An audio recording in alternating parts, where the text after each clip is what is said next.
నమస్తే STV news కు స్వాగతం. తెలుగు రాష్ట్రాల్లో పెట్టుబడుల పేరుతో హైదరాబాద్ కొల్లూరులో వివాదాస్పద భూములు తమవంటూ ఫ్రీలాన్స్ కింద సుమారు 100 కోట్ల రూపాయలు వసూలు చేసి పరారీలో ఉన్న మొసారా ఇన్ఫ్రా డెవలపర్ అధినేత మారెళ్ల పెంచల సుబ్బారెడ్డిని మాదాపురం పోలీసులు అరెస్ట్ చేశారు. సుబ్బారెడ్డి ఉదయం హైటెక్ సిటీలో ఒక హోటల్లో బ్రేక్ఫాస్ట్ చేస్తుండగా సమాచారం అందుకున్న బాధితులు మాదాపురం పోలీస్ స్టేషన్కు వెళ్లి పోలీసులకు సమాచారం అందించారు. దీంతో సుబ్బారెడ్డి బ్రేక్ఫాస్ట్ చేస్తున్న హోటల్కు వెళ్లిన పోలీసులు సుబ్బారెడ్డిని అరెస్ట్ చేశారు. ఏపీలో కూడా సుబ్బారెడ్డిపై కేసులు నమోదై ఉన్నాయి. నెల్లూరు జిల్లాలో పెంచల సుబ్బారెడ్డిపై పలు కేసులు నమోదయ్యాయి.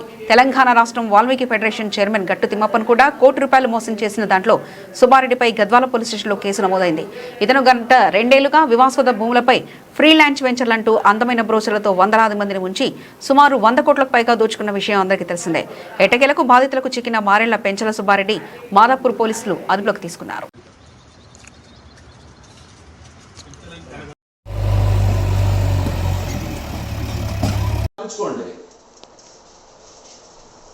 సెటిల్మెంట్ షేర్ రాపించుకోండి, లీగల్ గా ఏం కావాలో రాపించుకోండి. ప్రాపర్టీ దాన్ని అంటే కుదరదు.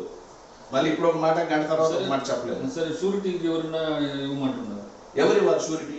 ఎవరైనా మీకు నమ్ముకున్న వాళ్ళు, వాళ్ళకి నమ్ముకున్న వాళ్ళు కాదు, మీకు వాళ్ళు. నాకుండేది ఇది సుధాకర్, నాకు ఇంకొక షూరిటీ వచ్చి ఇవ్వాల్సిన అవసరం లేదు. నాకుండేది ఇది. ఇవి దీంట్లో 2 కంపెనీలు ఉన్నాయి, 2 కంపెనీలు లీగల్ గా ఉన్నాయి. నాకు మళ్ళీ ఇంకొక షూరిటీ, నీకు ఇంకొక డాక్యుమెంట్ పెట్టు. ఇప్పుడు ఏదో ఒకటి 40 lakhs అది ఇవ్వరు సుధాకర్. అది న్యాయం కాదు, కరెక్ట్ కాదు మీరు చెప్పేది. ఇంకెవరు నలుగురు కరెక్ట్ తెలిసిన పెద్ద మనుషులు పిలుస్తాను, మాట్లాడడం. మీకు సరిగ్గా తెలియదంటే నేను తెలిసిన పెద్ద మనుషులు పిలుస్తాను, మధ్యస్థాలు చేసే పెద్ద మనుషులు పిలుస్తాను. నాకు కూడా తెలియదు దాని గురించి. లేదు, మీరు చెప్పేది కరెక్ట్గా లేదు. ఈ మధ్యస్థులు ఎవరు చేయరు సెటిల్మెంట్. ప్రాపర్టీ పేపర్ ఇవ్వు, నీకు సంబంధించి ఇంకొక షూరిటీ సంతకాలు చేయించాలి, చేయరు ఎవరంట. సరే, ఇప్పుడు ఒకటి 15 రోజులు, ఇప్పుడు 9 months నుంచి 15 రోజులు. నువ్వు సుధాకర్, నువ్వు 9 months నుంచి అంటే 9 months నుంచి బిజినెస్ లేకుండా ఏం లేకుండా మొత్తం స్ట్రక్ అయ్యి కరోనాలో మొత్తం అంతా ఆగిపోయి ఉంటే నీకు 9 months నుంచి ఎడ్ చెప్తారు మీరు. అదే మాట ఎడ్ చెప్పుకుంటారు. నేను చెప్తున్నాను, ప్రదీప్ ని ఎక్కడ మోసం చేస్తున్నారు? ఏం మోసం చేశారు? ఏం మోసం చేశారు?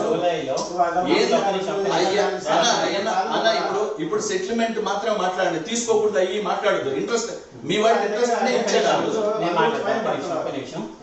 రేపు ఇస్తాను అని చెప్పి పప్పు తెచ్చాడు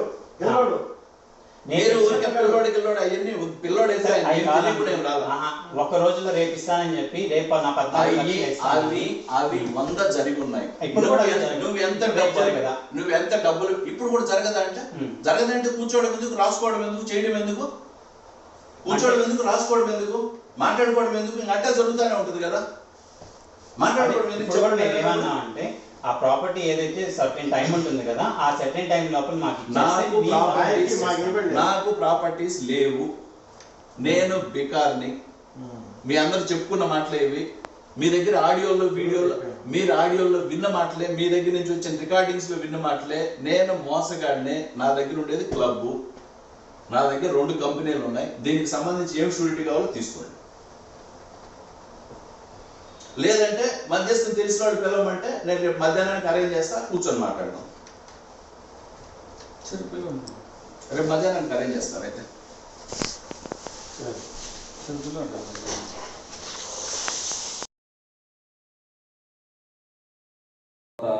ఇన్వెస్ట్మెంట్ పెడితే నేను ఆయన పెట్టిన ఇన్వెస్ట్మెంట్ తినేసి నేను పారిపోలేదు.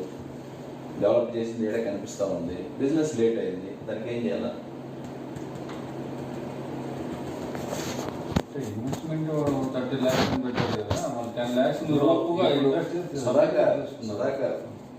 అప్పుగా నేను పర్సనల్ గా తీసుకున్నది ఏం కాదు, క్లబ్కి పెట్టింది. నేను కూడా 70 లక్షలు అప్పు తెచ్చాను, నీకు తెలుసు ఎక్కడెక్కడ అనేది.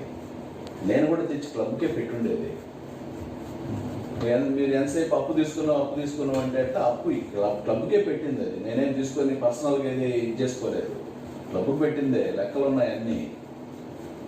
కాదు, ఇప్పుడు 30 lakhs అయిన తర్వాత వాడిని ఏ విధంగా అడిగి తీసుకున్నారు అనేది? 30 lakhs అయిన తర్వాత క్లబ్కే అడిగి తీసుకున్నది.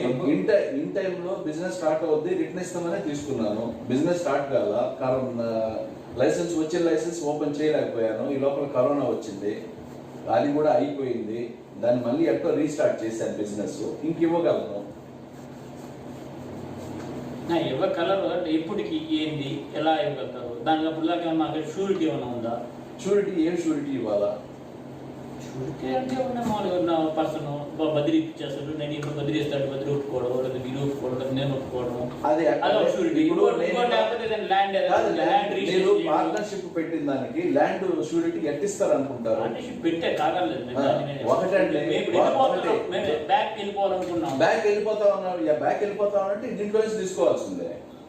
లేదా నేను వెళ్ళిపోతా నాకు ఇవ్వండి, నేను కంప్లీట్ వదిలేసి వెళ్ళిపోతా, లెక్కలాడంటే నాకు ఇవ్వండి. మనస్ఫూర్తిగా చేసుకొని దీంట్లో మనస్ఫూర్తిగా అంటే రీజనబుల్ న్యాయం చెప్తే సెటిల్మెంట్ రీజనబుల్ గా జరుగుతుంది.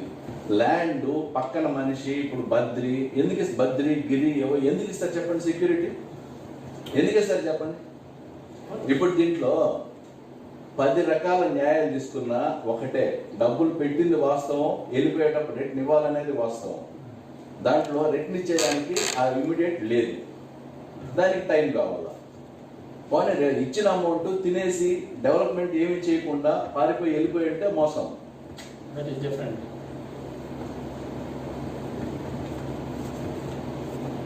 నేను చెప్పే పాయింట్ అంటే ఏదైనా ఒక నమ్మకం కుదిరితే బాగుంటుంది. నమ్మకం అంటే ఏముందో ఇక్కడ ఉంది. నేను చెప్తా ఉన్నా కదా, యాజ్ ఇట్ ఈస్ వదిలేసి ఇప్పుడు లేసి వెళ్ళిపోతా. లెక్కలు చూసుకోండి, నేనేం పెట్టున్నా, నాకు వడ్డీలు అవసరం లేదు, ఏం అవసరం లేదు.